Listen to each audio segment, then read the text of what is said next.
Being a police officer is not an easy job by any means. It is certainly not an easy job under conditions of maximum stress. But it is very hard to look at the videos that we have been seeing from all across the country, and particularly this one video we're going to show you, which you may have seen, and not conclude that there is something deeply broken in the culture of policing in America, something that is at the core of the crisis this nation is now experiencing.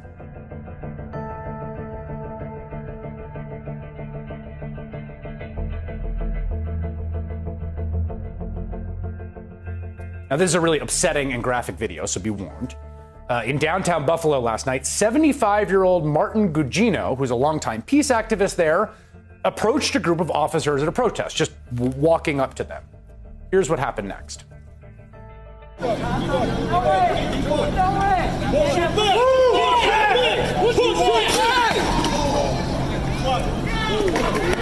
bleeding out of his ears. He's bleeding out of his ears.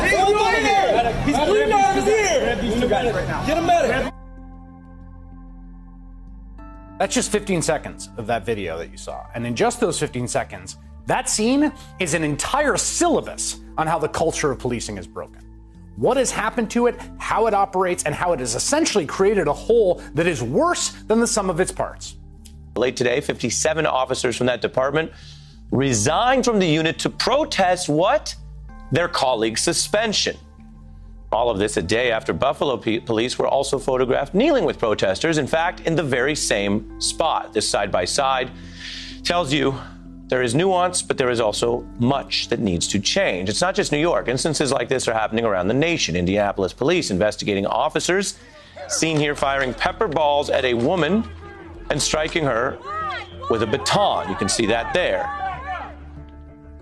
A video out of Chicago shows an officer chasing and punching a protester. Police department opening an internal review of that incident, again, caught on homemade video.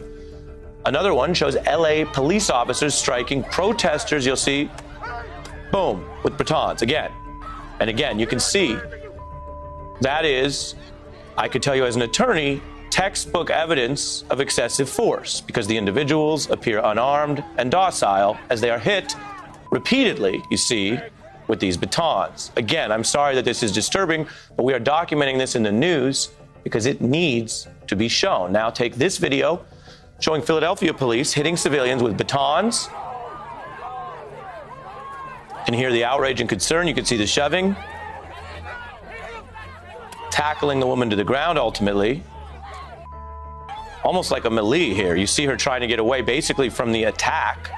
Local news report that officer is no longer on street patrol, and there is a local investigation of the incident. We're seeing a disturbing police response in New York as well, where there have been some of the largest protests and where the mayor, who happens to be a Democrat, has been choosing to continue to issue these curfews. Here's officers beating protesters, hitting them with batons, throwing people to the ground, striking, again, people who appear not to pose an imminent threat and who appear, some of them who are getting hit, to be unarmed. New York's elected officials, though, I want you to see this with your own eyes before I play the next clip. This is what happened. You can see multiple people getting hit. You can see the batons. You can see it looks like a melee. But here is New York leadership seeming to downplay what you just saw with your own eyes when asked about it. A lot of restraint from the NYPD overall. The NYPD has actually taken, I think, a very open approach, respecting protest, flexible as always. Police bludgeon peaceful protesters with batons for no reason. That's not a fact. They don't do that. Anyone who did do that would be obviously reprehensible, if not criminal. We try to show you all the facts here so you can make up your own mind. We showed you the videos, that's the evidence, and we showed you the response from those two New York leaders, who both happen to be Democrats. Mayor de Blasio, a very liberal Democrat when he came into office. This is why the issue is so big. This is why this is so much bigger than politics or even who's president. This is why when people talk about structural racism and a lack of accountability, they're talking about something bigger than red or blue. The New York Times, reacting to that, today, saying Mayor de Blasio is unwilling to confront the reality the department is failing to meet the demands this moment. Governor Cuomo also shying away from the problem. Let's go. Put your helmets on. Miguel, stay with me. Okay, we got guests. Moments after that, I was hit in the leg with a rubber bullet while still on camera. And sometime after that, having just been shot at and tear gassed and without any protesters around us, my team and I and a foreign TV crew attempted to retreat, encountering police and National Guard at another intersection. We approached slowly with our hands in the air, announcing, "We're media." They heard us and they responded with, "We don't care," and they opened fire again. On Tuesday in New York City, I asked police why a perimeter line had been established just west of Union Square, where you see us here.